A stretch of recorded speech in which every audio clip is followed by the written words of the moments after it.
अल्हम्दुलिल्लाह नहमदुहु व नस्तईनुहु व नस्तगफिरुह व नु'मिनु बिही व नतवक्कलु अलैहि व नऊज़ु बिल्लाहि मिन शुरूरि अनफुसिना व मिन सय्यिआति अअमालिना मन यहदिहिल्लाहु फला मुदिल्ल लहु व मन युद्लिलहु फला हादिय लहु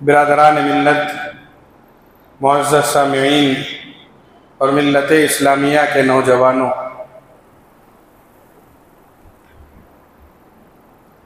हम सब जानते हैं और इस बात से अच्छी तरह से वाकिफ़ हैं कि ये दुनिया चंद रोज़ा ज़िंदगी है। इसके बाद की ज़िंदगी असल ज़िंदगी है और वह आखिरत की ज़िंदगी कहलाती है। हम सब का इस बात का अक़ीदा है, हम सबको इस बात का अक़ीदा है कि हमें इस दुनिया में चंद रोज़ रहना है और फिर उसके बाद जब हमारी ज़िंदगी ख़त्म होगी तो फिर आखिरत की एक ज़िंदगी शुरू होगी और वो हमेशा हमेश की ज़िंदगी होगी। और इस बात से भी हम अच्छी तरह से वाकिफ़ हैं कि जब हम इस दुनिया में आए हैं तो फिर हमें तैयारी आखिरत की करनी है। आखिरत के सिलसिले में हमें कुरान और हदीस में बड़ी तफसील के साथ बतलाया गया है। इस बात से आगाह किया गया है कि यकीनन ये दुनिया ज़ेब व ज़ीनत से भरी हुई है। यहाँ हमारी दिलचस्पियों के बहुत सारे सामान हैं। इंसान को गफलत में मुब्तला करने के लिए तमाम आसाइशें और आराम हैं, मगर उसके बावजूद इंसान से ये कहा गया कि हमेशा इस बात का तसव्वुर रखो कि एक न एक दिन इस दुनिया को छोड़ना है और आखिरत की ज़िंदगी में हमें कदम रखना है और उसी के लिए हमें तैयारी करनी है। कुरान करीम और अहादीस नबविय्या में इस सिलसिले में बड़ी मुफस्सल तालीमात दी गई हैं और हम सबको ये बतलाया गया है कि दीन दुनिया की नहीं, आखिरत की तैयारी का नाम है।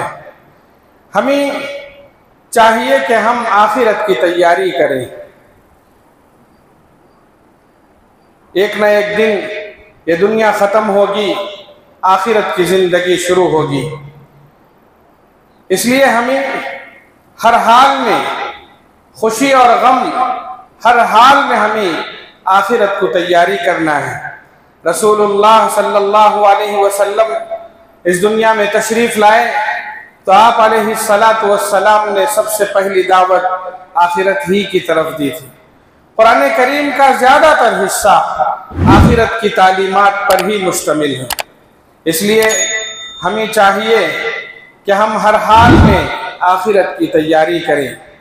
रसूलुल्लाह सल्लल्लाहु अलैहि वसल्लम ने जिस तरह हमें दुनिया में ज़िंदगी गुजारने की ताकीद फरमाई है, उसी अंदाज से दुनिया में ज़िंदगी गुजारें, वरना ये दुनिया शैतानी मंसूबों से भरी हुई है। इस दुनिया में ज़रा हमारे कदम बह के आखिरत से हम पूरी तरीके से गाफिल हो जाएंगे। कुरान करीम पढ़िए, अल्लाह ताला ने अंबियाए किराम रिज़वानुल्लाहि अलैहिम अजमईन की ज़िंदगियों की तफसीलात बतलाई, मिसाल दे दे कर फरमाया कि जिन जिन मौक़े पर इंसान आखिरत से गाफिल होता है, उन मौक़े पर अंबिया किराम रिज़वानुल्लाहि अलैहिम अजमईन ने ज़िंदगी में कितनी एहतियात बरती। कहीं इस्लाम में ये नहीं कहा गया कि आखिरत की तैयारी में आप दुनिया भूल जाएं। नहीं, आखिरत की तैयारी करें दुनिया में रहते हुए, दुनिया के तकाज़ों को पूरा करते हुए। अक्सर लोग इस गलत फहमी में मुब्तला हो जाते हैं कि दुनिया में रहते हुए, आखिरत की तैयारी करते हुए हम दुनिया की कोई दिलचस्पी इख्तियार न करें। नहीं, हमें खाने पीने, ऐशो आराम के साथ अच्छी तरीके से जिंदगी गुजारने के लिए दुनिया की जरूरत है। यहाँ के माल से हम फायदा उठा सकते हैं और उठाना चाहिए। यहाँ के ऐशो आराम अगर अल्लाह हमें नसीब फरमाते हैं तो उससे, उस ऐशो आराम से फायदा उठा सकते हैं, उठाने में कोई हरज नहीं है। बहुत सारे लोग जो पैसा कमाते हैं, उनके सिलसिले में लोग ये कहते हैं कि वो तो दुनिया के पीछे पड़ा हुआ है। नहीं, अगर वो दुनिया के पीछे पड़कर आखिरत से गाफिल है तो फिर वहां रोका गया कि आप दुनिया के पीछे न पड़े। दुनिया कमाते हुए, दुनिया के ऐशो आराम से फायदा उठाते हुए अगर कोई शख्स आखिरत से गाफिल नहीं है तो फिर उससे ज्यादा खुशनसीबी की बात और कुछ नहीं हो सकती। अल्लाह ने अंबिया किराम रिज़वानुल्लाहि अलैहिम अजमईन को भी मालो दौलत से नवाजा। बहुत सारे अंबिया थे जिनकी माली हैसियत कमजोर थी, और बहुत सारे अंबिया ऐसे भी थे जिनको अल्लाह ने दौलत से नवाजा था।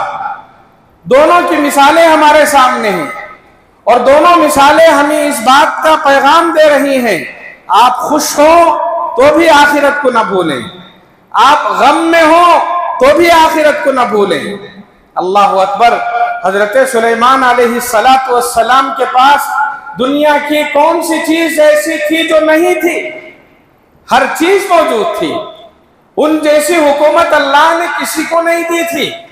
मगर आप देखिए, जितना उन्होंने नेमतों से फायदा उठाया, उतना उन्होंने हमेशा अल्लाह को याद किया। चूंटी का जब वाकया पेश आया था कि वो जा रहे थे रास्ते में अपने लाओ लश्कर के साथ, पूरा लश्कर मौजूद है उनके साथ। उस मौके पर जब उन्होंने चूंटियों के सरदार की आवाज सुनी, क़ालत नमलतुन या अय्युहन नम्लु उदखुलू मसाकिनकुम ला यहतिमन्नकुम सुलैमान व जुनूदुहु व हुम ला यशऊरून। कुरान का वाकया देखिए, इनके पास सब तरह की सहूलतें मौजूद, हर किस्म का सामान ऐश मौजूद, इनकी खिदमत के लिए खादिमीन मौजूद हैं, इनकी हिफाजत के लिए लाओ लश्कर मौजूद है, इनके आराम के लिए तख्त ताज मौजूद है। दुनिया की सारी नियामतें इनके पास मौजूद है। हत्ता के दुनिया की मामूली सी चीज की तरफ इशारा करके फरमाया, जिस चींटी को हम देख नहीं सकते, जिस चींटी की आवाज सुन नहीं सकते, समझ नहीं सकते, ऐसी चीजों पर भी उनकी हुकूमत थी। क़ालत नमलतुन या अय्युहन नम्ल उदखुलू मसाकिनकुम ला यहतिमन्नकुम सुलैमान। चींटी क्या कह रही थी? चींटियों, चले जाओ अपने बिलों में। क्यों? इसलिए कि सुलेमान का लश्कर आ रहा है। कहीं ऐसा ना हो कि वो लश्कर तुम ही अनजाने में, जाने में नहीं, क्योंकि किसी नबी का लश्कर जानते हुए एक भी छोटी सी जान भी नहीं ले सकता। कुरान ने कहा अनजाने में, ला यहतिमन्नकुम सुलैमान व जुनूदु व हुम ला यशऊरून। अनजाने में कहीं उनसे गलती सरजद ना हो, अनजाने में वो तुम्हें रौन ना दे, इसलिए चले जाओ, जल्दी चले जाओ। तब हजरत सुलेमान का कुरान ने किरदार पेश किया, फतबस्सम ज़ाहिकम मिन क़ौलिहा। खड़े हुए, उनके चेहरे पर एक जज्बात शुक्र की का तबस्सुम था, मुस्कुराहट थी। ये इसी जगह अगर फिरौन होता, और था भी, कुरान ने उसका भी नक्शा खींचा है। फ़ख़रज अला क़ौमिही फ़ी ज़ीनतिही, जब वो जाता था अपने लश्कर के साथ तो अकड़ा हुआ जाता था, गुरूर के साथ जाता था। क्यों? उसका आखिरत पर ईमान नहीं था। इन्नमा ऊतीतुहु अला इल्मिन इंदी, मेरा माल है। कुरान ने उसका भी नक्शा खींचा है। मगर यहां हजरत सुलेमान को देखिए, एक उसके पास भी दौलत थी, एक इनके पास भी दौलत थी। अल्लाह ने इनके मिसाल पेश की, फरमाया जब इनको अल्लाह ने सब कुछ दिया था, जब अल्लाह की नेमतें इन पर जाहिर होती थी, वो मौका जब इंसान को शैतान ऐसे मौकों पर गाफिल कर देता है, उस मौके पर हजरत सुलेमान का किरदार पेश किया। खड़े हुए अपने लश्कर को ठहराया, चींटियों की जमात को जाने दिया, खड़े हुए मुस्कुराते हुए रब्बुल आलमीन की बारगाह में हाथ उठाया और क्या दुआ मांगी पता है? रब्बी औज़िअनी अन अश्कुर निअमतक अल्लती अनअमत अलैया व अला वालिदैया व अन अअमल सालिहन तर्दा व अदखिलनी बिरहमतिका फी इबादिका सालिहीन। अल्लाह, हजरत सुलेमान कह रहे हैं, अल्लाह मैं तेरा शुक्र अदा करता हूँ, मुझ पर और मेरे वालिदैन पर आपने जो इनाम किया मैं उसका शुक्र अदा करता हूँ, और तौफीक अता फरमा। आज के हाल पर शुक्र अदा किया और कल के लिए रब्बुल आलमीन से दुआ मांगी, अल्लाह मुझे इस बात की तौफीक अता फरमा, मैं नेक अमाल करता रहूं, कहीं ऐसा ना हो दुनिया के जाहो हशमत में, यहाँ की ज़ेबो ज़ीनत में, इस ऐशो आराम में और शैतानी हथकंडों में पढ़कर कहीं ऐसा ना हो कि मैं आमाले सालिहा से गाफिल हो जाऊं। अल्लाह मुझे तौफीक अता फरमा, मैं नेक अमल इसी तरह करता रहूं। व अन अअमल सालिहन तर्दा, कब तक? जब तक तू राजी ना हो जाए, जब तक तू राजी ना हो जाए। अल्लाह इतना ही नहीं कि आप दुनिया में मुझे अच्छा रख दे, बल्कि मेरी ख्वाहिश है आखिरत में भी मुझे अच्छा रख, आखिरत में भी मुझे अच्छा रख। फरमाया व अन अअमल सालिहन तर्दा व अदखिलनी बिरहमतिका फी इबादिका सालिहीन। कल क़यामत के दिन मेरा हश्र हो, अल्लाह नेक लोगों के साथ हो, तेरे सालिह बंदों के साथ, जिससे तू राजी है, नेक बंदों के साथ मेरा शुमार फरमाने। हजरत सुलेमान की जिंदगी हमें ये मिसाल दे रही है कि आपको खुशी हो या गम हो, हर हाल में अल्लाह को याद करना, आखिरत की जिंदगी से गाफिल न होना, और ये मत समझना कि दुनिया में रहते हुए दुनिया की चीजों से फायदा नहीं उठाना है। उठाएं, जैसे और अंबिया ने और लोगों ने और नेक लोगों ने दुनिया से फायदा उठाया, मगर उसमें पढ़ते हुए आखिरत से गाफिल ना हो, वरना खसारा ही है। फिरौन की मैंने मिसाल दी, उसे आखिरत पर यकीन नहीं था, अल्लाह के पास जाने का यकीन नहीं था, दोबारा उठाए जाने का यकीन नहीं था, तो क्या किया उसने? उसने कहा नहीं, मेरा माल है, मेरे साथ रहेगा, मैं किसी को नहीं दूंगा। उसने जब अल्लाह के खिलाफ अलम बगावत बुलंद किया, अल्लाह ताला ने इसी दुनिया में उसे जमीन में धंसा दिया। कुरान करीम में अल्लाह ताला ने अंबिया किराम की मिसालें दी। आदमी दुनिया में पढ़ता है तो गाफिल हो जाता है। अंबिया किराम रिज़वानुल्लाहि अलैहिम अजमईन ने अपने मुत्तबईन को यही पैगाम दिया, दुनिया में रहो, आप घर बनाना चाहते हैं बनाओ, रहना चाहते हैं आराम से रहो, जितना आपकी हैसियत है उतनी हैसियत का आप मकान बनाओ, रहो, मगर वो मकान, वो मकाम, वो ऐशो आराम आपको इबादत से गाफिल न करे। आपने अच्छा मकान बना लिया, अच्छा बिस्तर तैयार कर लिया, नरम गरम ऐश और आरामदेह बिस्तर आपने तैयार कर लिया, घर में हर किस्म की सहूलत मौजूद है, आप घर में घुस गए, घर में दाखिल हो गए, घर के आराम में मगन हो गए, उसके बाद ना नमाज की फिक्र, ना अल्लाह और उसके रसूल की तालीमात की फिक्र। आप हैं, आपकी जिंदगी है, तो फिर ऐशा ऐशा आराम आपके लिए नुकसानदेह है। हाँ, अल्लाह ने आपको दौलत दी, हुकूमत दी, इख्तियारात दिए, उसके बावजूद आपने इस दुनिया में उसके ऐशो आराम से फायदा उठाने के बावजूद आखिरत से गाफिल नहीं हुए।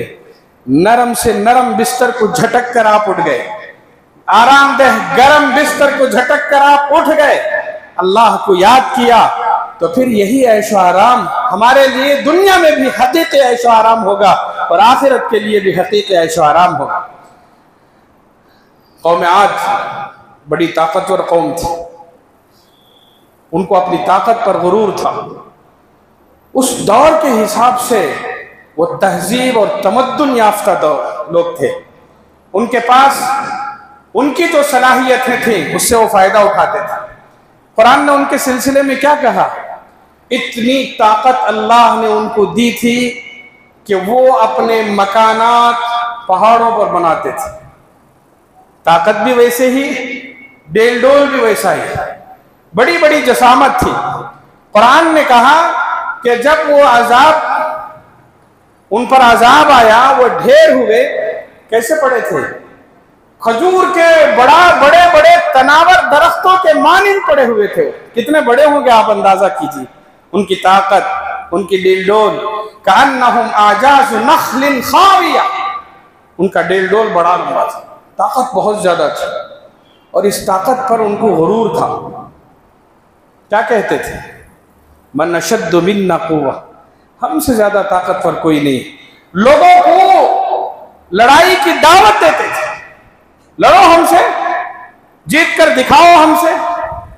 मन अशद्दु मिन्ना कुव्वा, इनकी ख्वाहिश थी, घर ज्यादा बनाते थे। घर, जैसे मैंने कहा, घर बनाना ऐशो आराम के लिए, घरों को ज़ेब ज़ीनत देना बुरी बात नहीं है। आप अपने घर को अच्छा रखने के लिए जितना चाहें आप आरामदेह बना सकते हैं, मगर जरूरत से जायद नहीं। इतना कि इसराफ लगे, इतना कि आप उसमें मगन हो जाएं। कौम आद घरों के घर बनाती थी। वकानू यनहितून मिनल जिबाली बुयूतन फारिहीन बुयूतन आमिनीन। अल्लाहु अकबर।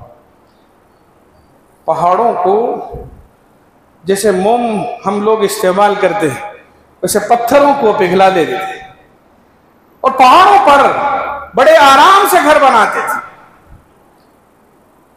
और इस फन्ने तामीर में इतने माहिर थे, घर पर घर, घरों पर घर बनाते जाते थे। हजरते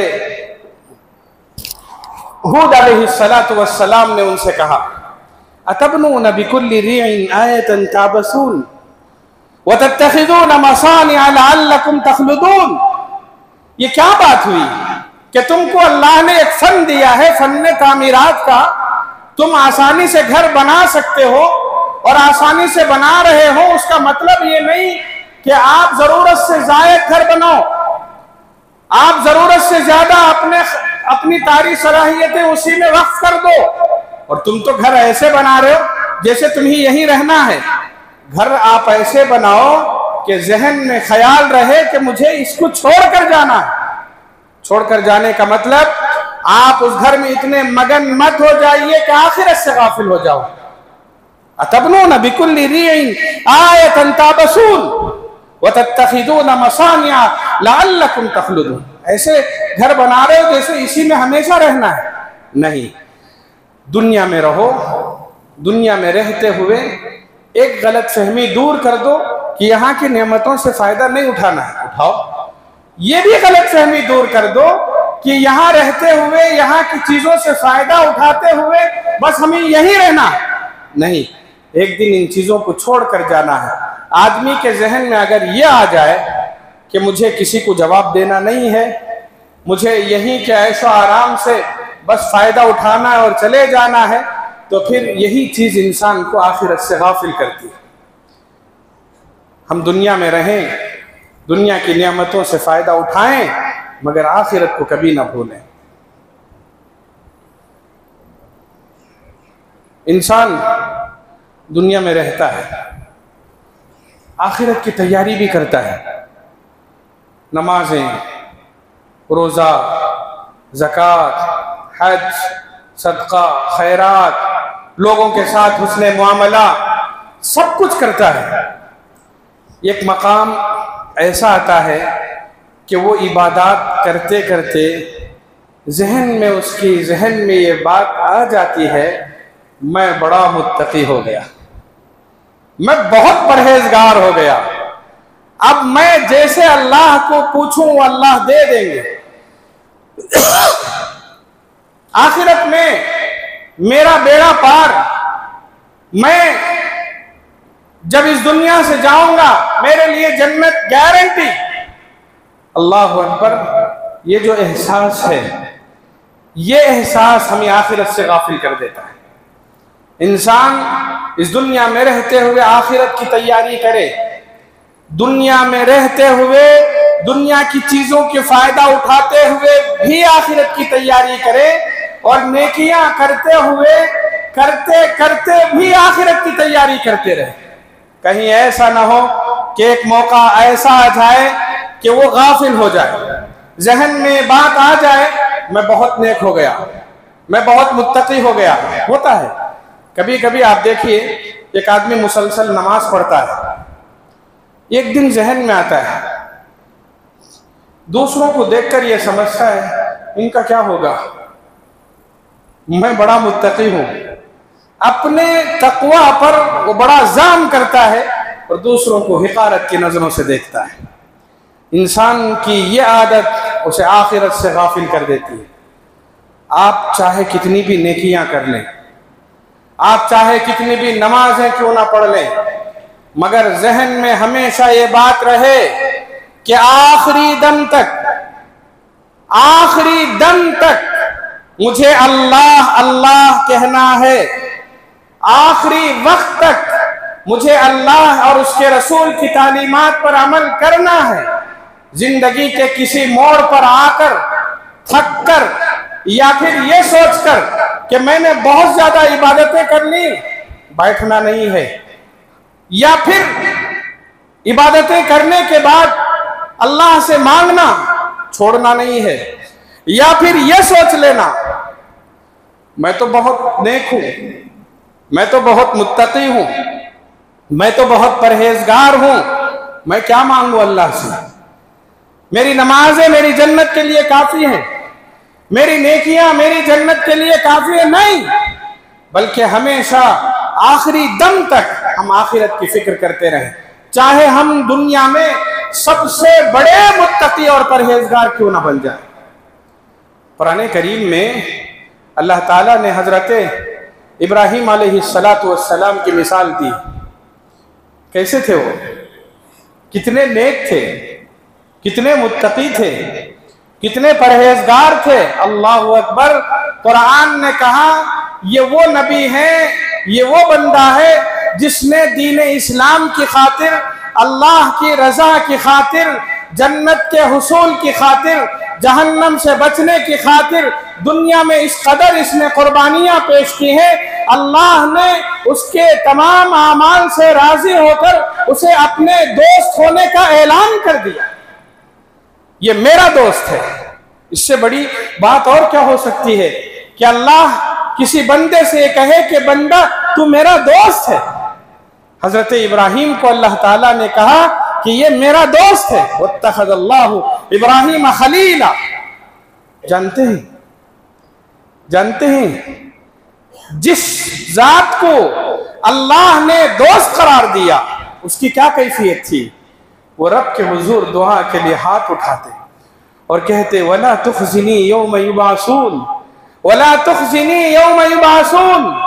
अल्लाह जिस दिन तू सबको उठाएगा उस दिन मुझे उठाकर रुस्वा मत कर। यौम ला यनफ़उ मालुन वला बनून। जिस दिन ना माल काम आएगा ना बच्चे काम आएंगे। इल्ला मन अतल्लाह बिक़ल्बिन सलीम। अल्लाह उस दिन तो उसी को कामयाब करता है जो कल्बे सलीम लेकर आए। अल्लाह मुझे तौफीक अता फरमा कि मैं इस दुनिया में आखिरी दम तक ऐसे अमाल करता रहूं जिससे तू राजी रहे, कल्बे सलीम लेकर मैं तेरे पास आऊं। कौन कह रहे? दुनिया का सबसे ज्यादा मुत्तकी परहेजगार इंसान, जिसके लम्हे लम्हे की रियाजतों और इबादतों को देखकर अल्लाह ने कहा, वइज़ इब्तला इब्राहीम रब्बुहु बिकलिमातिन फ़अतम्महुन, मैंने जितनी आजमाइशें, जितनी कुर्बानियां हजरत इब्राहीम से मांगी वो उसमें कामयाब हुआ। फिर उसके बाद उनको इस जमीन में सरदारी का ऐलान किया, अल्लाह की कुर्बत का ऐलान किया, अल्लाह की दोस्ती का ऐलान किया, मगर उसके बावजूद जिंदगी के आखिरी लम्हात तक इनका ये अमल है कि अल्लाह मुझे क़ियामत के दिन रुस्वा मत कर। बात समझ में आती है कि हम जो मुख्तसर सी नमाजें, खोखली इबादतें, हम तो यही कहेंगे ना, हमारी इबादतें खोखली हैं। मैं नमाज के लिए खड़ा होता हूँ, कपड़े झाड़ता हूँ, कपड़े देखता हूँ, नाक में उंगली, दाढ़ी का खिलाल, सर पर टोपी को सीधा करना, एक हाथ इधर, दिमाग इधर उधर। आप सोचकर देखिए, क्या वाकई हमारी नमाजें खुशू और खुशू से भरी हुई? मैं नमाज में खड़ा हूं, मेरा दिमाग कहीं और है, मेरे हाथ इधर उधर चल रहे हैं, मेरी निगाहें इधर उधर उठ रही हैं। 10 मिनट, 5-10 मिनट पूरी तवज्जो के साथ नमाज अदा नहीं कर सकते हम। हमारी ऐसी खोखली इबादतें हैं।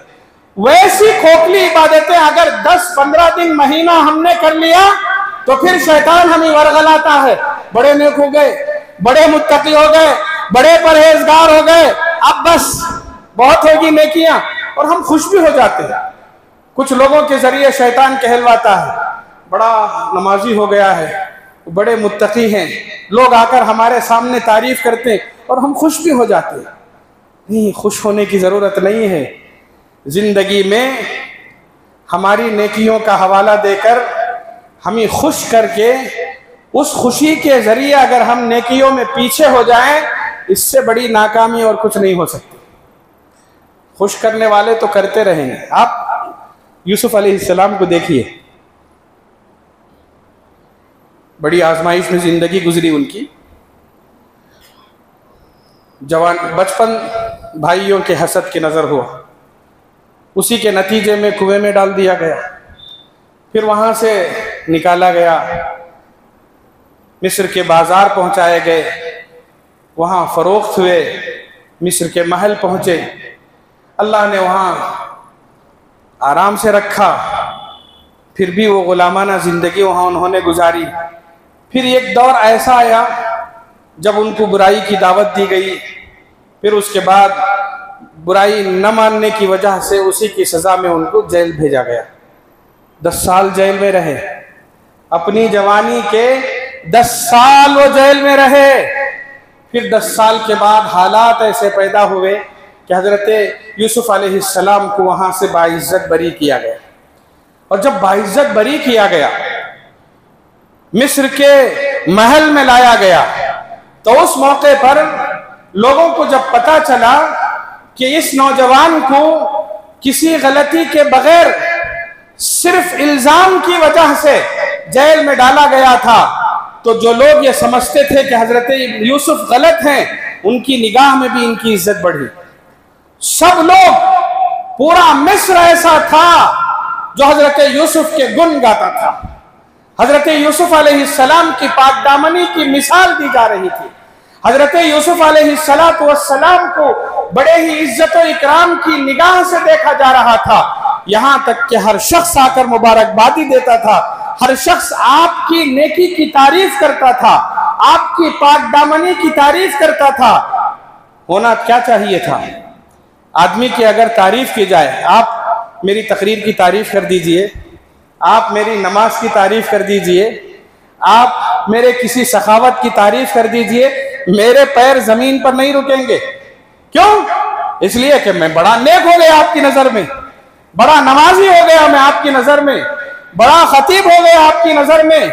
हजरत यूसुफ को जब ये कहा गया आप बड़े मुत्तकी हैं, आप परहेजगार हैं, जानते हैं आप, उनकी निगाह तख्त पर नहीं थी, उनकी निगाह लोगों की तारीफ पर नहीं थी, उनकी निगाह ऐशो आराम पर नहीं थी। उस तारीफ भरे माहौल में भी उनकी निगाह आखिरत की तरफ थी। वमा उबर्रिउ नफ्सी इन्नन नफ्स लअम्मारतुन बिस्सूइ इल्ला मा रहिम रब्बी। मैं अपने आप को पाक नहीं समझता। कौन कह रहे हैं? जिसने हसीन से हसीन तरीन शहजादी के सामने, मलिका के सामने उसके हुस्न को नजरअंदाज किया था। मामूली बात है, जो औरत बंद कमरे में तन्हाई में ज़ेब ज़ीनत से आरास्ता होकर अपनी तरफ बुला रही है दावत बदकारी के लिए, उस मौके पर उसके हुस्न को, उसके माल को, उसकी ज़ेब ज़ीनत को ठुकराना क्या आसान काम था? नहीं था। जबान से निकला माज़ अल्लाह, अल्लाह की पनाह, मैं ऐसा नहीं कर सकता। अरे मुझे उसके पास जाना है, जवाब देना है उसे। मुझे याद है कुएं में था, बचाया उसी ने मुझे। भाई मुझे कत्ल कर सकते थे, कत्ल की बात जहन से निकाली उसी अल्लाह ने। हर मुश्किल मौके पर उसने मुझे बचाया। मिस्र के बाजार में आम आदमियों की तरह बैठा हुआ था बिकने के लिए, मुझे महल में पहुंचाया उसने। बादशाह के जहन में हमदर्दी डाली उसने, बेटे की तरह दिखाया उसने। नहीं, मैं नहीं कर सकता, माज़ अल्लाह, अल्लाह की पनाह, मैं ऐसा नहीं कर सकता। इन्नहु रब्बी अहसन मस्वाई, मेरा रब है जिसने मुझे अच्छा ठिकाना दिया, बादशाह के मकान में दिया है। मैं इन्नहु रब्बी अहसन मस्वाई इन्नहु ला युफ्लिहु ज़ालिम। अगर मैं आज जुल्म का, मैं कामयाब नहीं हो सकता। आसान काम नहीं था वहां बुराई से बचना, मगर उसके बावजूद 10 साल के बाद जब लोग वाह वाह कर रहे हैं, यूसुफ तुम बड़े नेक हो, यूसुफ आप बड़े पाक दामन हो, यूसुफ आप बहुत अल्लाह वाले हो, यूसुफ आपको अल्लाह ने महबूब बना लिया है, यूसुफ आज से आप वजीर खजाना रहेंगे, यूसुफ आज से आप हमारे बादशाह रहेंगे। अल्लाह अकबर, सर झुकाकर ये कह रहे हैं, मैं अपने आप को बड़ा नहीं कहता। वमा उबर्रिउ नफ्सी, क्यों? इसलिए कि जो नफ्स है वो किसी भी वक्त इंसान को बहका सकता है। ये नफ्स सिर्फ बुराइयों की तरफ दावत देने वाला है, सिवाय उस शख्स के जिस पर अल्लाह रहम करे। मैं अब उसी अल्लाह के रहम की भीख मांगता हूं, मुझे उसी के पास जाना है। आप देखिए, दौलत के अंबार पर खड़े होकर हमेशा अल्लाह ही को याद किया। इसलिए हम खुशफहमी में मुब्तला न हो कि हमने नेकियां बहुत कर ली हैं, अब आखिरत को याद करने की ज़रूरत नहीं। बहुत सारे लोग, मैं मुझ समेत, मैं तौबा नहीं कर सकता, तौबा नहीं करता। क्यों? ये सोचकर मैं तो बहुत अच्छा इंसान हूँ, मुझे तौबे की क्या ज़रूरत है। कभी कभी इंसान के जहन में शैतान एक बात डाल देता, तुमने चोरी की, जिना किया, बड़ी गलती की, किसी को कत्ल किया। अरे जब वो कुछ भी नहीं किया तो फिर तौबे की क्या जरूरत? ये शैतान का वसवसा है। आप गलती करें ना करें, तौबा करते रहना है, अल्लाह के पास जाना है। रसूलुल्लाह सल्लल्लाहु अलैहि वसल्लम खुद अपने सिलसिले में फरमाते हैं, लोगों तुम में सबसे ज्यादा मुत्तकी मैं हूं, तुम में सबसे ज्यादा परहेजगार मैं हूं, तुम में सबसे ज्यादा अल्लाह से डरने वाला मैं हूं। जो अपने आप को ये कह रहे हैं मैं सबसे ज्यादा मुत्तकी, मैं परहेजगार हूं, मैं ज्यादा जानता हूं दीन तुमसे, मैं तुम्हें सिखाने के लिए आया हूं, वो अल्लाह के नबी अपने बारे में कहते हैं, दिन में मैं 100 मरतबा तौबा करता हूं। हमने ये हदीस बहुत बार सुनी है, हुजूर दिन में 100 मरतबा तौबा करते थे। सोच कर देखिए, सबसे ज्यादा मुत्तकी इंसान, सबसे ज्यादा परहेजगार इंसान तौबा करके दिन में 100 मरतबा उस अल्लाह के पास जाने के लिए इतनी तैयारी कर रहा हो, हमारा क्या हाल है? दिल पर हाथ रखकर अपने आप से पूछिए, क्या आज मैंने फजर की नमाज पढ़ी? मुझ पर फर्ज था। अगर नहीं, आपका दिल कहता है, आप कहते हैं मैंने नहीं पढ़ी, सोच कर देखे आपके अंदर, मेरे अंदर आखिरत की कितनी फिक्र है। क्या आज फजर, जुमा की फजर है, जुमा का दिन है, नूर मिलेगा आज हमें। अगर आज आपको ये कहे फलां जगह बहुत अच्छी चीजें मिल रही हैं, आप जाइए लेकर आइए, अगर ये कहा जाए हर जुमा मिलते हैं तो आप हर जुमा एहतिमाम करेंगे। रसूलुल्लाह सल्लल्लाहु अलैहि वसल्लम ने फरमाया, नूर मिलेगा आज के जुमा से कल आने वाले जुमा तक उस शख्स को जो शख्स सूरह कहफ पढ़ेगा। पूछिए अपने आप से, क्या उस नूर को हासिल करने के लिए आज मैंने कहफ पढ़ी? क़यामत के दिन जितनी नेकियां कम होंगी, हमारे सामने उतना अंधेरा होगा। जितनी नेकियां कम होगी, उतना अंधेरा हमारे सामने होगा। अंधेरे को दूर करने के लिए रोशनी की जरूरत है, और उस रोशनी को हासिल करने के लिए रसूलुल्लाह सल्लल्लाहु अलैहि वसल्लम ने मुख्तलिफ आमाल बतलाए। वुजू करो, रोशनी मिलेगी, नेकी करो, रोशनी मिलेगी, नमाज पढ़ो, रोशनी मिलेगी, कुरान पढ़ो, कब्र की तारीख कोठी रोशन होगी, कहफ पढ़ो, रोशनी मिलेगी। उस तारीखों को दूर करने के लिए कभी हमने अपने नूर को बढ़ाने की कोशिश की? अरे मामूली हमारी मोबाइल में बैटरी, क्या कहूं, थोड़ी बैटरी लो हो गई, फिक्र शुरू हो जाती है मुझे, मेरा फोन बंद होने वाला है, मेरा फोन बंद होने वाला है। अल्लाह अकबर, उसकी रोशनी जा रही है, लम्हा लम्हा हमें फिक्र है, चार्जर ढूंढो, जगह ढूंढो, हिफाजत करो, क़यामत की चार्ज खत्म हो रही है, क्या हमने फिक्र की? अल्लाह अकबर, थोड़ी देर के लिए गौर करके देख, हम हमारी मामूली नेकियों को लेकर खुशफहमी में है। मैं बहुत नमाजी हूं, मैं बहुत मुत्तकी हूं, मैं बहुत परहेजगार हूं, खुदा के लिए दुनिया में रहते हुए, दुनिया से फायदा उठाते हुए आखिरत से गाफिल ना हो, और फिर चंद नेकियां करके ये मत समझ लें कि हमें अल्लाह का, अगर अल्लाह ने कामयाब कर दिया खुशी की बात है, उम्मीद रखिए अल्लाह से, मगर उस उम्मीद में गाफिल नहीं होना है। इस्लाम ने ये कहा है कि एक नमाज पढ़कर उम्मीद लगाएं, अल्लाह मेरी ये नमाज कल जन्नत के लिए जाने के लिए काफी होगी, उम्मीद कर सकते हैं, मगर उस उम्मीद में असर की नमाज नहीं छोड़ना है, जोहर पढ़कर या असर पढ़कर मगरिब को छोड़ना नहीं है।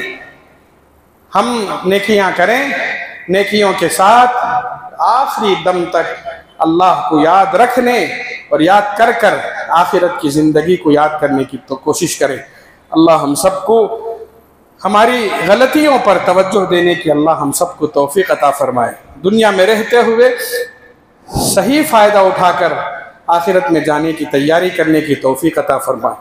नेकियां करके जहन को साफ रखकर अल्लाह की नज़र में इन नेकियों को कबूल करवाने की हम सबको अल्लाह तौफीक अता फरमाए।